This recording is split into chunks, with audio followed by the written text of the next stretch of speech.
Това е нещото, което е девелопнато също от Monty Program, фирмата на Videnius.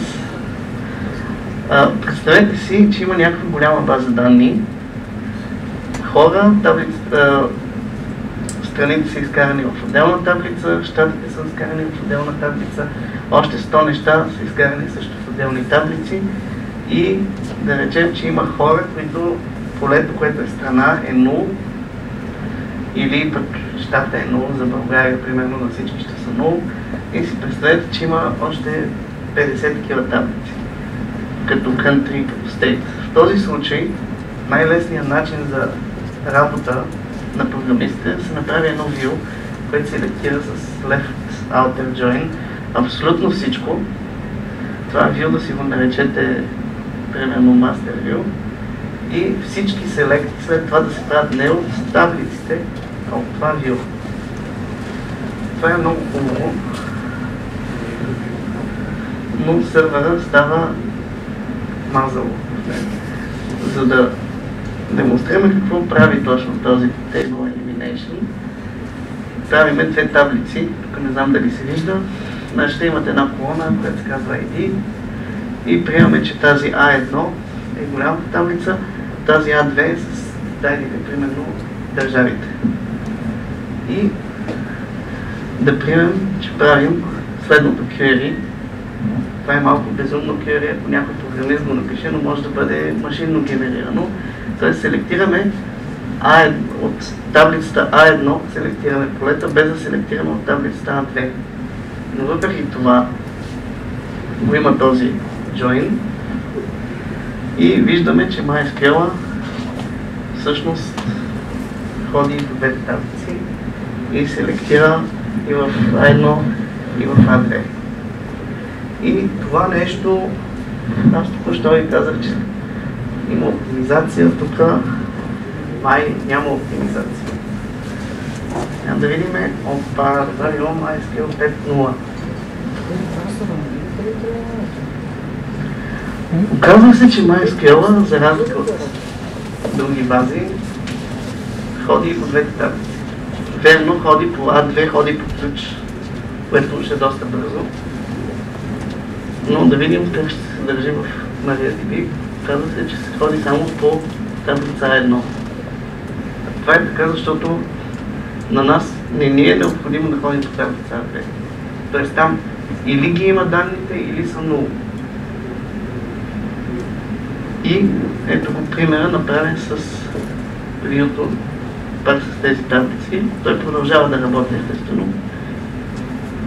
Прави се view с абсолютно същото query и след това се селектира, тук съм изпуснал точицата, A1 ID, формат 3, тогава ще се ходи само по една таблица. Ако селектирате select звездичка, вече се връщаме на стария пример, защото тогава трябва да се изкарат данни и от втората таблица. Thread Pool Support. Това нещо го има в MySQL 5.5 и е бакпортнато в MariaDB 5.2. Нормално, повечето софтуери, не само database софтуерите, един юзер прави един connection и има един thread или един процес на сървъра. Това значи, че end юзера правят end thread. При thread pool модела даден брой юзери, end юзера правят end thread. Да кажем, това при някои бази данни, които са платени, вие си плащате за тези тредове, но те позволяват, примерно към базата да се качат 1000 човека, но понеже сте си платили само за 10, само 10 от тези 1000 човека им вървят query. Но останалите 990 софтуерите не дават грешка, т.е. те са закачени и просто чакат.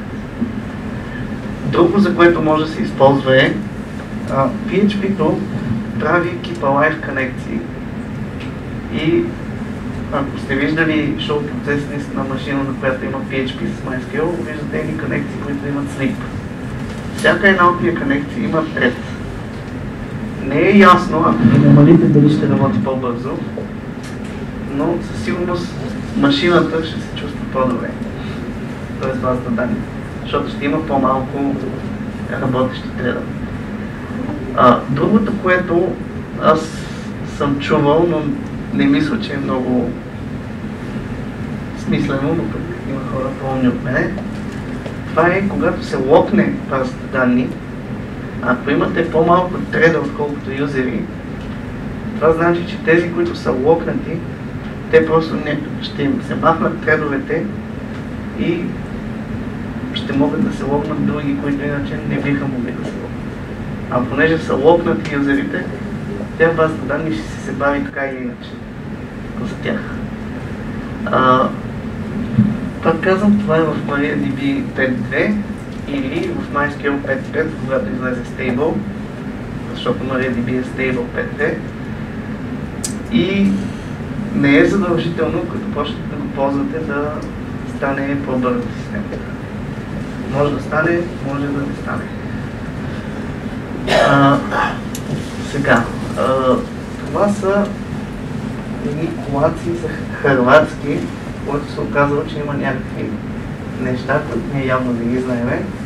И UTF-а бил много проблематичен там. Този проблем е решен. Единствената база данни, която е open source, която ни поддържа, е MariaDB.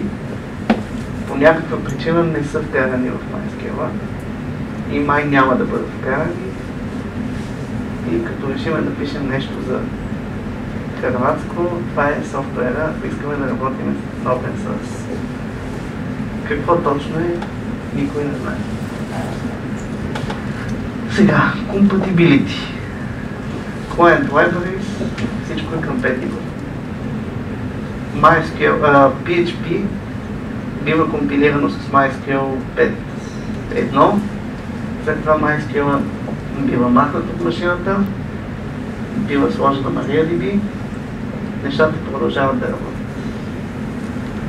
Клиент-сървър протокол, yes. Тоест, слагаме си MariaDB, казваме на приложението, там имаш MySQL, на кой си път, то почва да работи. Command Line Tools, да, съвместими са, но в някои от туловете MariaDB има, може би, има някакви допълнителни опции и не можем да очакваме, ако сме свикнали да работим с тях, че ако се върнем назад, че ще продължат да работят тя, защото просто ни няма. SQL Dialect, пак compatible, но примерно на MySQL, ако кажем Engine Maria, той ще каже, не знам какво е това. Естествено. Server Plugins. Това нещо не е тествано, но в повечето случаи това не ни се налага. Какви сервер плагини можем да ползваме? Има разни storage engine, които са платени. Примерно за Data Warehouse има един доста интересен за кластеринг, които си купувате от някъде, те ви дават някакво байнари или не знам какво, аз не съм купувал лично. Слагате си го на сървъра и вече го имате. Примерно този за кластеринг, ще ви кажа какво прави. Правите си една машина, слагате NFS, правите си друга машина, слагате този плагин, казвате Data директорията да е на NFS-а, след това спрете още 20 машини и казвате Data директорията на NFS-а и оттам нататък клъстерът тръгва без тези неща, които се правят при MDB клъстера. Просто много машини работят на една директория. Това обаче е платено, closed source и може би, ако е написано специално за т.е. ако е билднато за MySQL, може би няма да работи. Със сигурност, то струва толкова пари, че вие ако си го поискате, те ще компилират, може би, за MariaDB, но не е ясно дали ще работи. Репликация, MySQL Master, MariaDB Slave работи. Включително работи, когато на слейва смените Storage Engine на MariaDB. Аз лично репликирах така и се оказа, че мастер е крашена и той понеже беше с MySam, те се счупиха таблиците, пуснахме репер и се оказа, но на MariaDB сървъра не крашнаха и се оказа, че понеже са крашнали таблици, Repair е изтрил няколко реда и след това вече нямаше репликации, го правихме един ден и след една седмица пак крашна и така. Тоест слейва се държеше по-добре от мастера, от това не ни помасаше. MariaDB Master, MySQL Slave.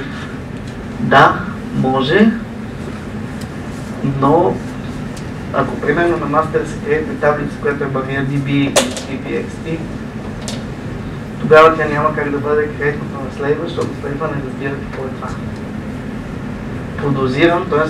100% съм убеден, че ако по някакъв начин направите снапшот на машината, която с MariaDB таблици и ги направите на MySam и ги сложите на слейва, че ще работи. Но това е доста трудно. И последното, Data Directory. Да, можете да деинсталирате MySQL и в същата Data Directory да пуснете MariaDB. Ако не ви харесва, след това да се върнете на MySQL. Отново, стига да не сте използвали MariaDB таблици. В този случай всичко ще работи без тези таблици. Да не сте използвали хърватския collision, който той няма да работи пак отново. В този случай ще трябва да направите dump. InnoDB-то и ExtraDB-то, пак казвам, те са абсолютно compatible, то ще работи по-бавно. И в заключение, това е така малко линкове. В заключение ще кажа, в MySQL, т.е. в MariaDB 5.2 има сегментиран key cache, който какво точно е сложно да се обясни и аз не го разбирам самия, но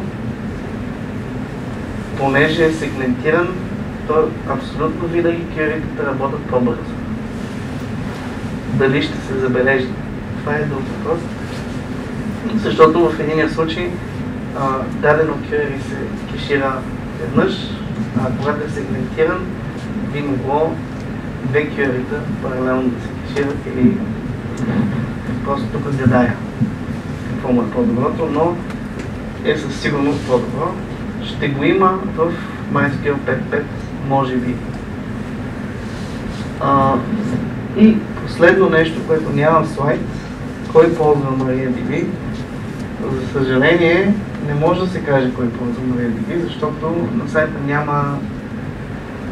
Когато изтегляте MariaDB, никой не ви кара да се сайнъпвате.